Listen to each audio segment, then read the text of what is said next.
L'épuisement de devoir tout expliquer. Combien de fois t'es-tu senti obligé de tout expliquer?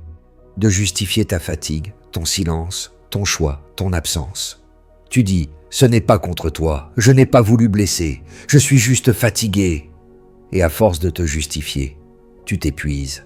Tu parles pour apaiser, mais personne ne t'écoute vraiment. Tu t'expliques pour être pris, pour être compris, mais plus t'expliques, plus on doute de toi. Ce besoin de se justifier ne vient pas de la raison. Il vient de la peur d'être mal vu, mal interprété, rejeté. On t'a appris depuis l'enfance à rassurer les autres, à prouver que tu n'es pas en faute. Mais ce réflexe, répété 1000 fois, est devenu un réflexe de survie. Et maintenant, même quand personne ne t'accuse, tu te défends quand même. Les stoïciens auraient vu là une forme d'esclavage intérieur.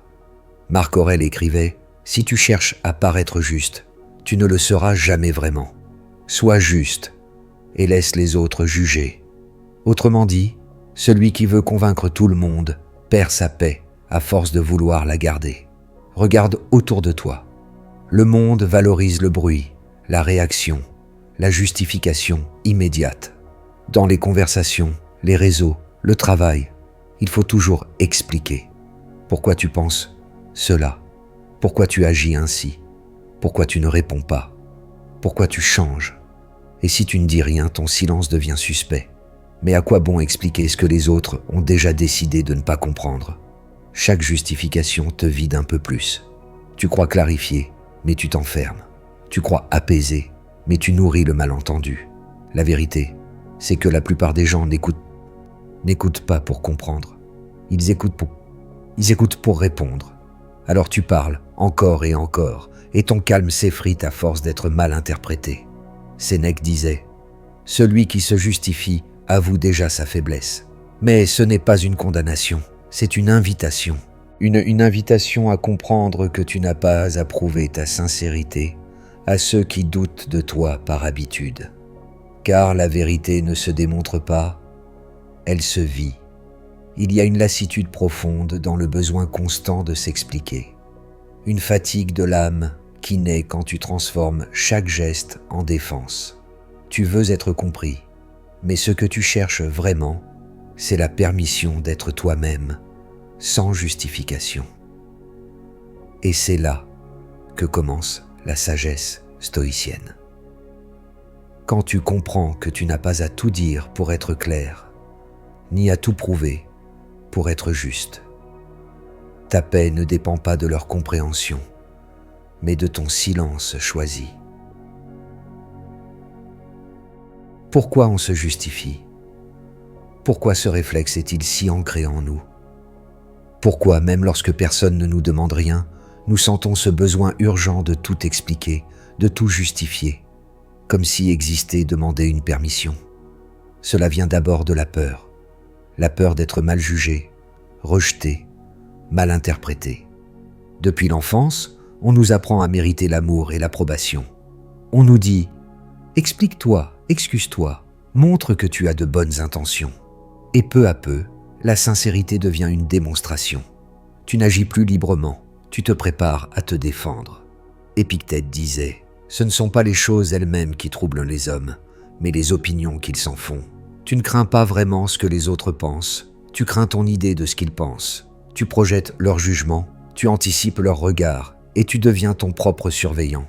Tu modifies ton ton, tes mots, ta posture, pour qu'on ne te reproche rien, pour qu'on t'aime, qu'on te comprenne, qu'on t'accepte. Mais ce besoin d'explication perpétuelle vient aussi du conditionnement social. On t'a appris que la politesse, c'est de te justifier. Je suis désolé d'être en retard. Je suis désolé d'être fatigué. Je suis désolé de ne pas pouvoir venir.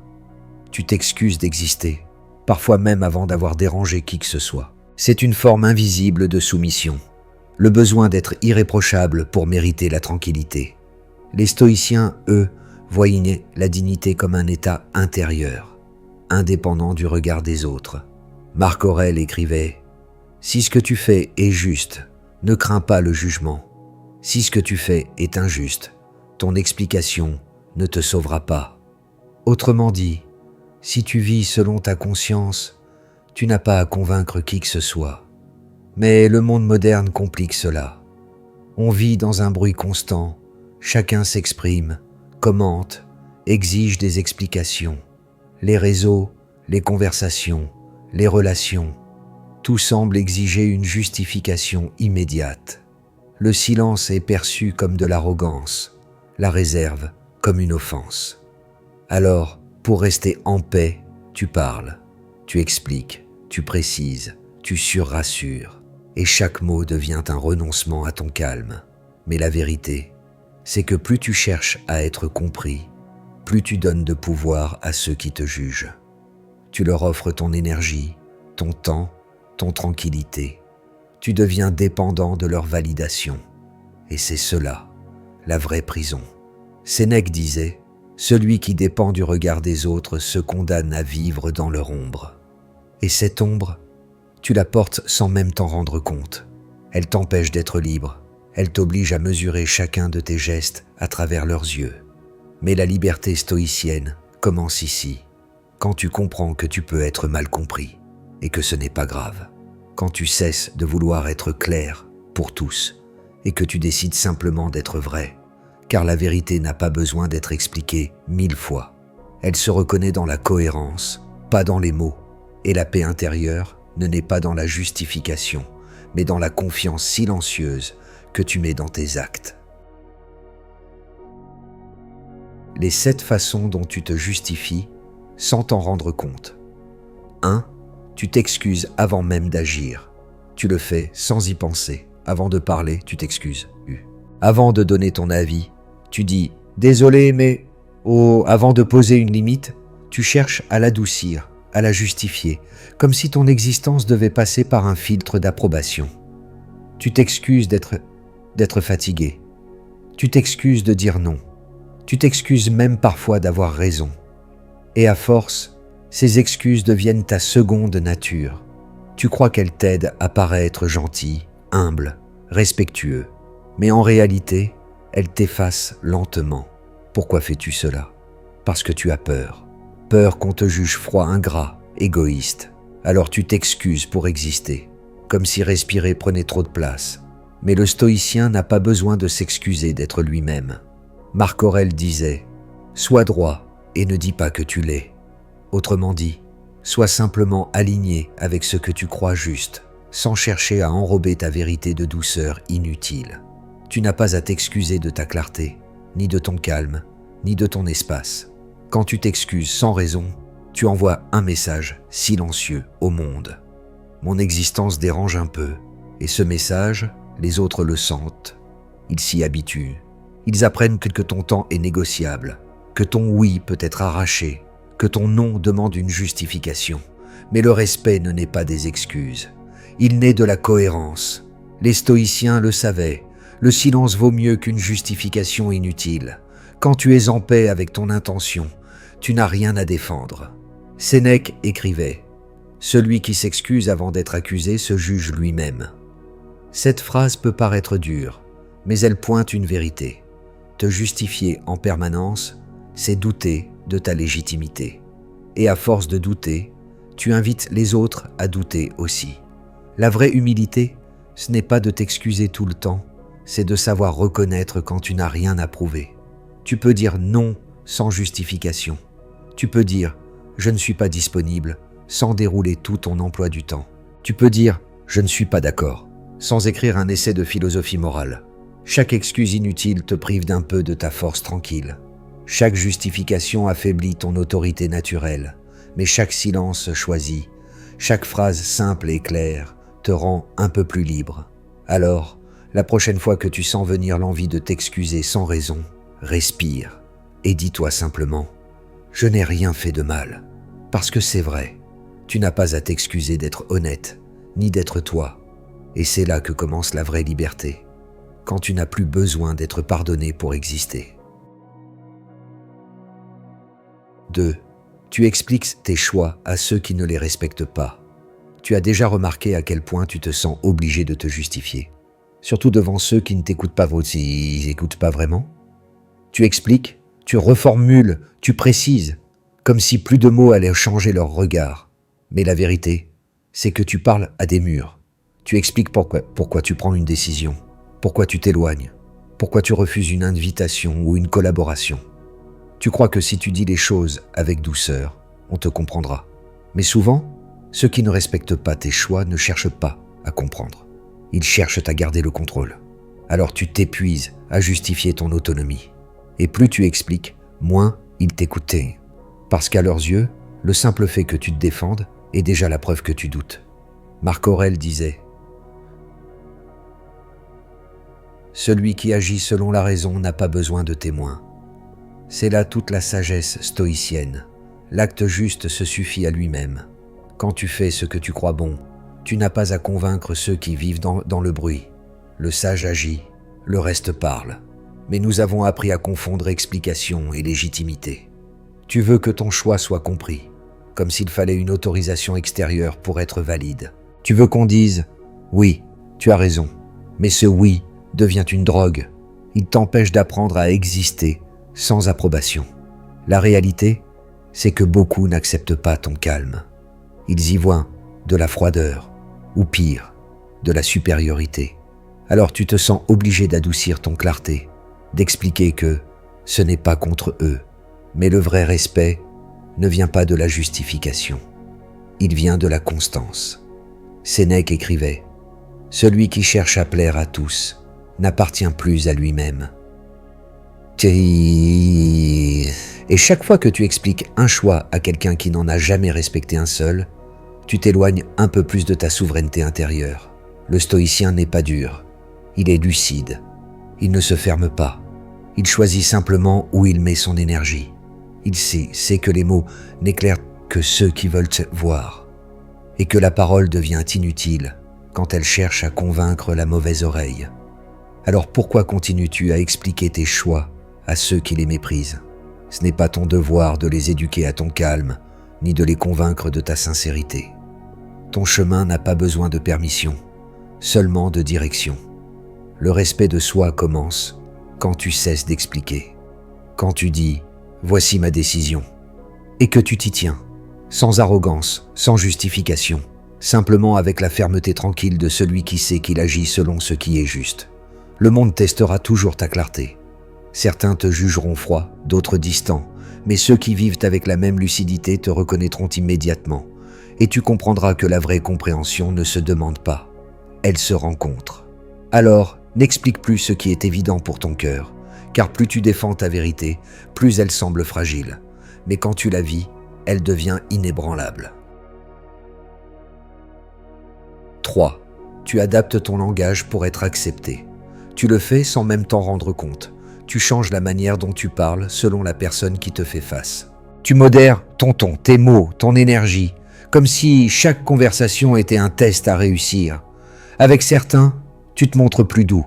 Avec d'autres, tu te fais plus neutre, plus professionnel. Tu t'ajustes, tu t'effaces un peu, tu mesures tout. Tu veux éviter de déranger, de choquer, de paraître trop. Et peu à peu, ta voix perd son vrai timbre. Tu ne parles plus pour exprimer, tu parles pour plaire. Et c'est là que commence la justification silencieuse, celle qui ne se dit pas avec des excuses, mais avec des concessions invisibles. Pourquoi faisons-nous cela? Parce que nous avons peur d'être rejetés pour ce que nous sommes vraiment. On se dit, si je parle trop franchement, ils vont se braquer. Si je montre trop d'assurance, ils vont me juger arrogant. Alors, on lisse, on polit, on adoucit, et on finit par croire que c'est ça, la maturité. Mais Marc Aurèle écrivait « La sincérité n'est pas une arme, c'est un miroir. » La vraie force, c'est de rester fidèle à soi-même, même si ton ton déplaît à certains. Parce que ce n'est pas ton ton qu'ils rejettent, c'est ton authenticité qu'ils ne savent pas supporter. Tu ne dois pas être brutal, mais tu n'as pas non plus à être tiède. Les stoïciens ne prenaient pas le silence forcé, mais le langage aligné, parler avec clarté, sans chercher à séduire ni à choquer, dire juste ce qu'il faut, parce que la vérité n'a besoin ni d'excuses, ni de décoration. Quand tu adaptes trop ton langage, tu crées une distance entre ce que tu penses et ce que tu dis. Cette fracture t'épuise, Elle t'oblige à surveiller chaque mot, à anticiper chaque réaction. Et c'est ainsi que tu deviens prisonnier du regard des autres, non parce qu'ils te jugent, mais parce que tu t'auto-censures pour éviter ce jugement. Sénèque disait « Parle peu, mais que chaque mot soit une pierre ». C'est ça, la parole stoïcienne. Solide, claire, calme, pas pour convaincre, mais pour exister. Tu n'as pas besoin d'adapter ton discours à tous, car la vérité, elle, ne se traduit pas, elle se ressent. Alors la prochaine fois que tu sens ton ton se modifier, que tes mots se rétrécissent pour rester agréables, rappelle-toi ceci. Si tu dois te travestir pour être accepté, ce n'est pas toi qu'on accepte, c'est ton masque. Et ce masque, à force de le porter, devient lourd. Il t'empêche de respirer ta vérité. Le monde n'a pas besoin d'une version polie de toi. Il a besoin de ton ton juste, celui qui dit les choses simplement, avec respect, mais sans peur. Tu n'as rien à prouver à travers ta manière de parler. Ta paix intérieure vaut plus que ton image sociale. Et le jour où tu parleras sans vouloir plaire, tu seras enfin entendu. Non parce que tu auras trouvé les bons mots, mais parce que tu auras trouvé ta voix. 4. Tu crois que te justifier apaise les conflits.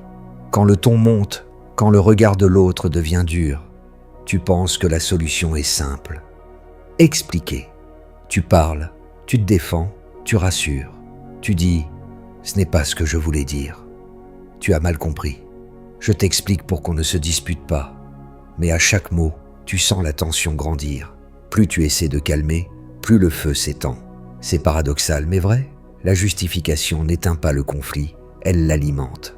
Parce qu'elle part de la peur de perdre et non de la paix. De la paix intérieure. Quand tu te justifies, tu cherches à convaincre quelqu'un qui n'écoute déjà plus. Tu veux gagner la compréhension de l'autre, alors que l'autre veut juste avoir raison. Et dans cette bataille muette, ton calme se dissout. Les stoïciens avaient un principe simple. Ce qui dépend de toi, ce n'est pas la réaction des autres, mais ta réponse. Tu ne peux pas forcer quelqu'un à te comprendre. Tu ne peux pas faire aimer ta sincérité à celui qui vit dans la défensive. Mais tu peux choisir de ne pas te vider en essayant. Marc Aurèle écrivait « Rien n'apaise un esprit troublé comme le silence. » Ce silence n'est pas du mépris, c'est de la lucidité. Ce n'est pas refuser le dialogue, c'est refuser le chaos. Quand tu cesses de te justifier, tu retires le carburant du conflit. Tu ne joues que plus le rôle qu'on attend de toi, celui du coupable calme qui s'explique pendant que l'autre attaque. On t'a appris que le dialogue résout tout, mais ce n'est vrai que si les deux âmes sont ouvertes. Sinon, parler revient à donner tes mots en pâture à la colère de l'autre. Tu dis « je veux clarifier », mais en réalité, tu veux être pardonné pour un malentendu que tu n'as pas créé. Et plus tu parles, plus tu acceptes la culpabilité qu'on te projette. Sénèque disait « Celui qui cherche la paix par le plaisir des autres ne la trouve jamais. La paix n'est pas dans l'accord, elle est dans la maîtrise. Tu ne calmes pas le monde en parlant plus, tu le calmes en étant moins atteint par son désordre. » Cesser de te justifier, ce n'est pas fermer le dialogue, c'est le rendre vrai. Tu parles quand l'autre écoute, tu te tais quand il attaque. Tu choisis le moment où ta parole a du sens, pas celui où elle sert d'alibi. Un jour, tu verras que la plus belle réponse au conflit, c'est le calme. Pas le silence qui méprise, mais celui qui désarme. Celui qui dit sans mots « je ne jouerai pas ce jeu ». Et c'est à ce moment-là que tu comprendras. La vraie force n'est pas dans le dernier mot, mais dans le premier silence choisi. 5. Tu veux être compris même par ceux qui ne t'écoutent pas. C'est une des plus grandes illusions du cœur. Croire qu'en expliquant mieux, on finira par être compris. Tu répètes, tu reformules, tu t'adaptes, comme si la clarté suffisait à percer la surdité volontaire. Mais parfois, ce n'est pas ton message qui est flou, c'est leur écoute qui est fermée. Tu veux être compris parce que tu cherches la paix. Tu veux que tout soit clair, que personne ne t'en veuille. Tu veux que ton intention soit vue, reconnue, validée. Mais la vérité, c'est que certains ne cherchent pas la compréhension. Ils cherchent le pouvoir, le contrôle ou simplement le drame. Et tant que tu essaieras de te faire comprendre, tu resteras piégé dans leur jeu. Marc Aurèle écrivait « Ce que l'autre pense de toi ne regarde que lui. Ce que tu en fais te regarde toi. » Ces mots contiennent toute la sagesse du détachement. Tu n'as pas à courir après la compréhension des autres. Tu n'as pas à dépenser ton souffle pour ceux qui ne veulent pas t'entendre. Tu peux parler avec sincérité une fois.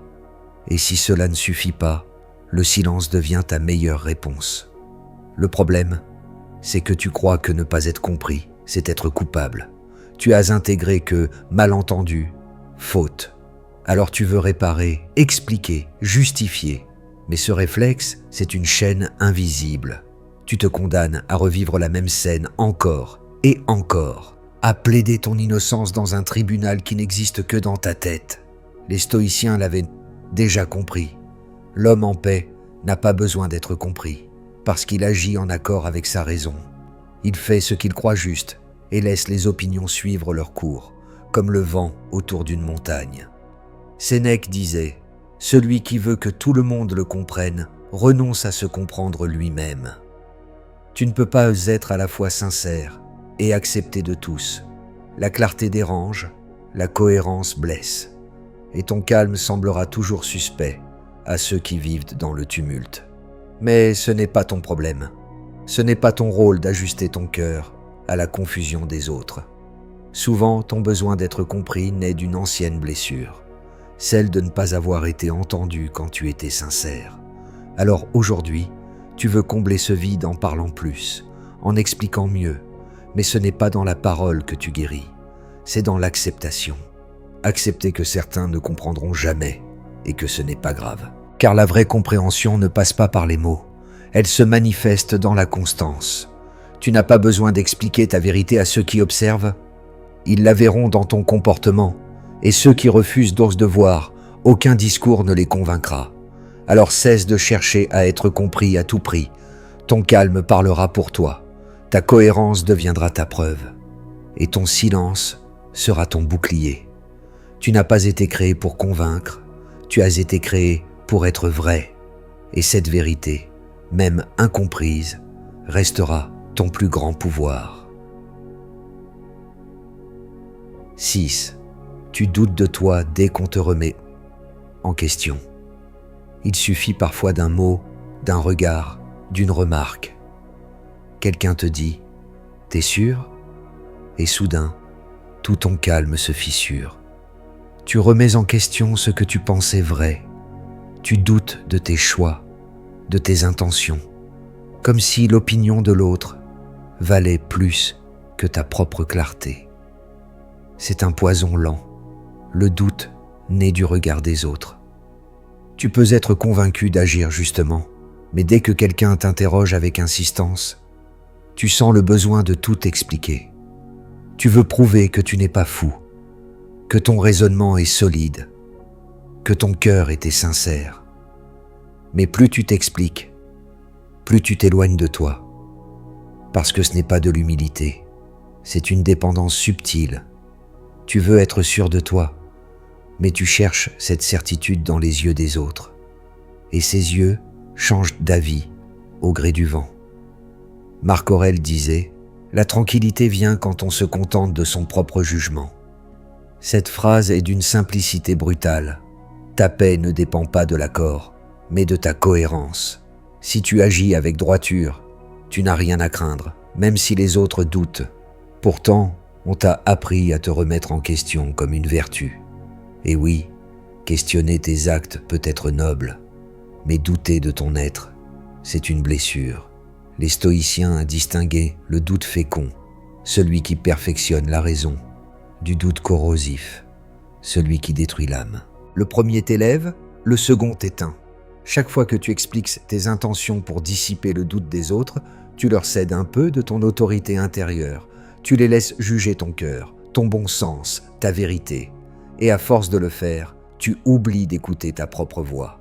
Sénèque écrivait « Le sage ne doute pas sans raison, car douter de soi, c'est douter de la nature. » Tu fais partie du monde, de la raison universelle.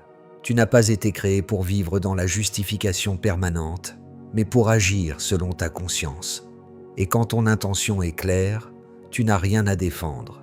Ceux qui doutent de toi ont souvent besoin de t'affaiblir pour se rassurer. Leur race, leur insécurité cherchent à infecter la tienne. Mais si tu ne prends pas leur venin, il n'a aucun pouvoir. Leur jugement s'éteint dans ton silence. Alors la prochaine fois qu'on remet en question ta valeur, n'entre pas dans le piège du débat. Tu n'as pas besoin d'argumenter pour être légitime. Regarde-toi calmement et dis-toi « J'agis selon ma vérité. Le reste ne m'appartient pas. » C'est cela, le vrai stoïcisme. Ne pas chercher à convaincre, mais à rester maître de ton jugement. Et comprendre que le doute des autres n'est qu'un bruit, tandis que ta clarté, elle, reste ton encre. Parce qu'au fond, tu n'as pas peur d'avoir tort. Tu as peur de déplaire. Mais le jour où tu accepteras de ne pas plaire, ton doute s'effacera. Et à sa place, il ne restera que la solidité tranquille de celui qui n'a plus besoin d'être cru pour être vrai. Tu oublies que ton silence a plus de valeur que tes mots. Tu crois souvent que ton pouvoir réside dans les mots, que parler, expliquer, clarifier, c'est ce qui protège ta vérité. Mais c'est faux. Ton plus grand pouvoir, c'est ton silence, celui que tu choisis, celui qui vient non de la peur, mais de la maîtrise. Dans un monde qui parle trop, le silence devient une forme de grandeur. Mais toi, on t'a appris le contraire. On t'a dit que se taire, c'est fuir, que ne pas répondre, c'est perdre. Alors tu t'expliques, tu défends, tu précises, comme si ta valeur dépendait de ta capacité à convaincre. Pourtant, Marc Aurèle écrivait « L'arbre ne parle pas pour prouver qu'il est solide, il l'est. » Cette phrase résume tout.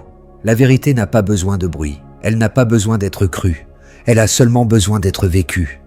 Ton silence n'est pas vide, il est plein de sens, de dignité, de clarté.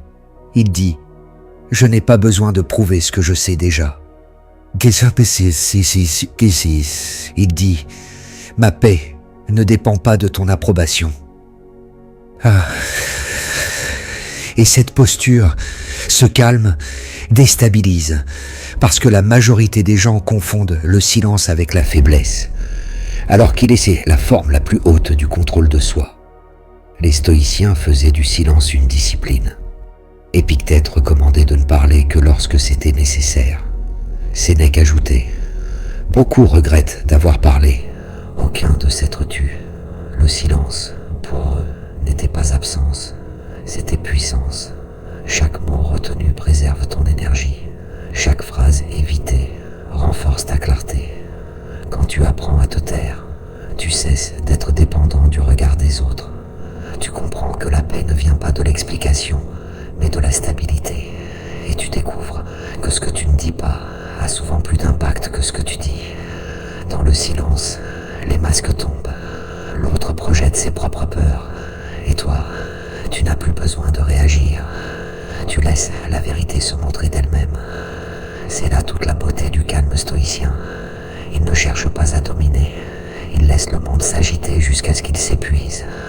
Quand tu apprends à aimer ton silence, tu n'as plus besoin de gagner les conversations. Tu n'as plus besoin d'avoir raison. Tu veux seulement être en paix. Et cette paix, personne ne peut te la donner.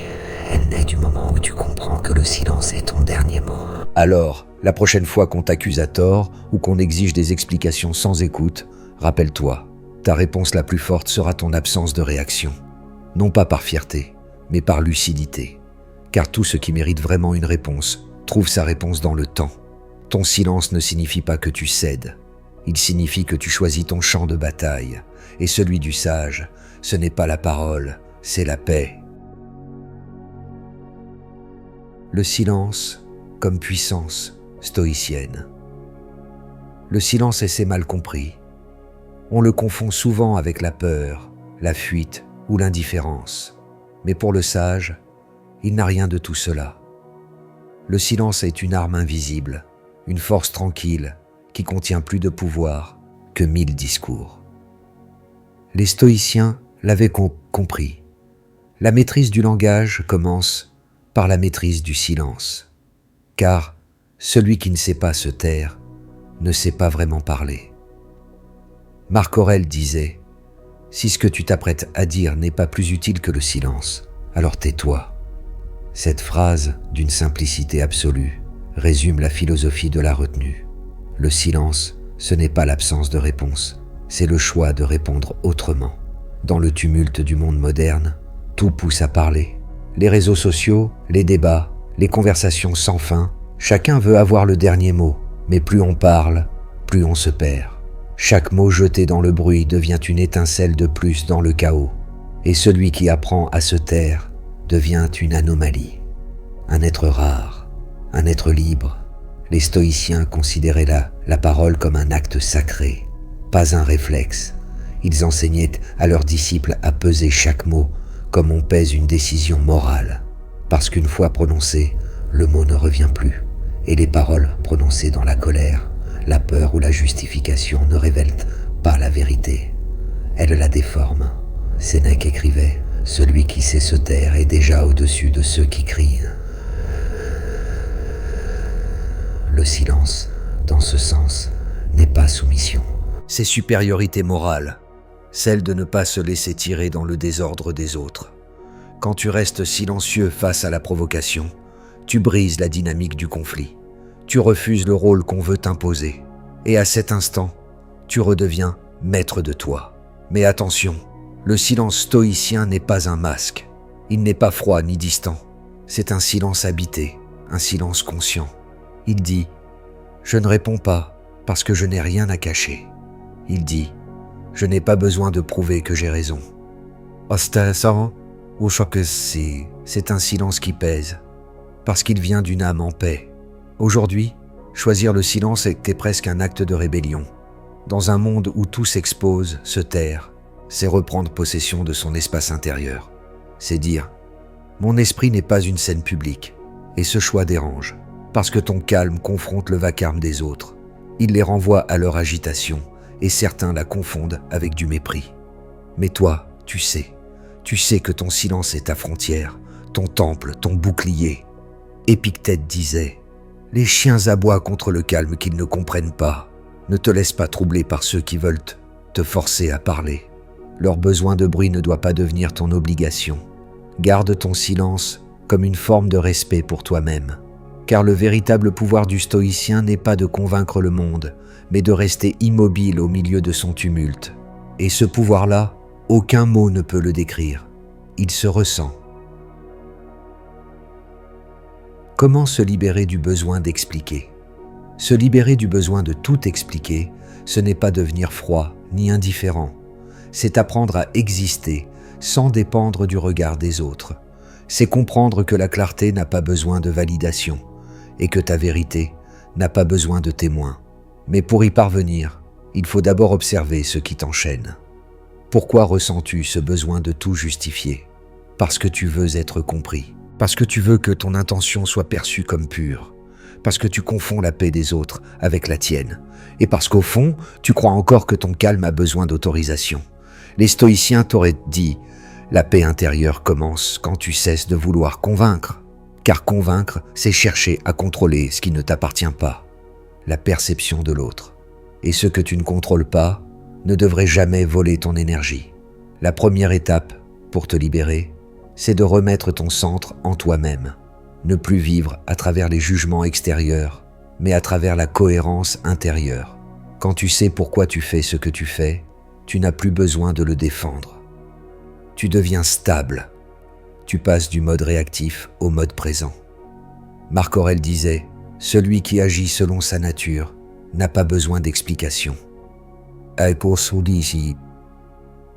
Ce n'est pas de l'orgueil, c'est de la sagesse. Tu fais ton devoir, tu agis avec droiture, et tu laisses le monde réagir comme il veut.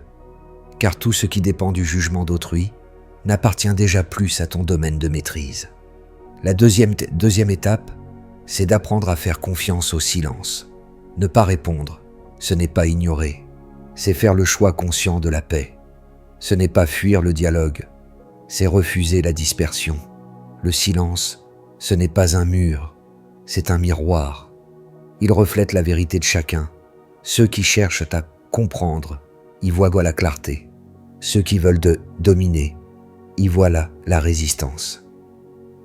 Troisième étape. Rééduquer ton esprit à ne pas réagir. Le réflexe de justification vient de l'impulsion. Tu veux te défendre, corriger, réparer. Mais avant de répondre, pose-toi la question stoïcienne. Ce que je m'apprête à dire servira-t-il la vérité ou mon ego ? Si c'est pour prouver que tu avais raison, tais-toi. Si c'est pour rétablir une vérité utile, parle calmement. La différence entre les deux, c'est la paix que tu ressens après avoir parlé. Et enfin, la dernière étape, accepter de ne pas plaire. C'est le point le plus difficile, mais aussi le plus libérateur. Tu peux être sincère, et pourtant mal compris. Tu peux être bienveillant, et pourtant critiqué. Mais la sagesse stoïcienne enseigne que la justice intérieure vaut plus que l'image extérieure. Sénèque écrivait « Celui qui cherche à plaire vit en prison. Celui qui cherche à être juste vit en liberté. » Oh, alors choisis la liberté. Agis selon ta conscience. Parle quand c'est nécessaire. Et laisse le reste tomber dans le silence. Car la vraie paix n'est pas de convaincre tout le monde, c'est d'être en accord avec soi-même, même quand le monde ne comprend pas. Le vrai pouvoir du calme. Le calme n'est pas une absence de réaction, c'est une présence totale. C'est le moment où tu pourrais parler, mais tu choisis de ne pas le faire, où tu pourrais te défendre, mais tu préfères rester droit. Ce n'est pas de la passivité, c'est de la puissance maîtrisée. Le monde confond le calme avec la faiblesse, mais le calme, c'est ce qui reste quand tout s'effondre. C'est la voix intérieure qui dit « Je n'ai rien à prouver ». Ce n'est pas que tu n'as pas de mots, c'est que tu as compris que certains ne méritent pas ton énergie. Marc Aurèle écrivait « La meilleure défense est de rester tel que tu es ». Et c'est ça, le vrai pouvoir. Ne pas te laisser transformer par le tumulte, ne pas devenir aigre parce qu'on t'a mal compris, ni bruyant parce qu'on t'a ignoré. Le calme, c'est l'état du sage qui choisit la paix plutôt que la victoire. Sénèque ajoutait « L'homme en colère perd le contrôle de sa propre cause. » Celui qui reste calme garde sa force intacte. Il observe, il agit, mais il ne se disperse pas. Son silence n'est pas une fuite, c'est une stratégie. Le calme, c'est refuser d'être réactif. C'est comprendre que la vérité n'a pas besoin d'écho, qu'elle finit toujours par se montrer. Et que la meilleure preuve de ta sagesse, c'est ta stabilité quand tout autour vacille. Tu n'as pas besoin de crier pour être entendu, ni de te justifier pour être compris. Ton calme parle pour toi. Il attire ceux qui vibrent à la même fréquence et éloigne ceux qui vivent dans le bruit. Alors garde ton calme comme un sanctuaire, car dans un monde d'agitation, le vrai pouvoir, c'est celui de rester tranquille quand tout invite à te défendre. Reste calme, parle moins, vis plus.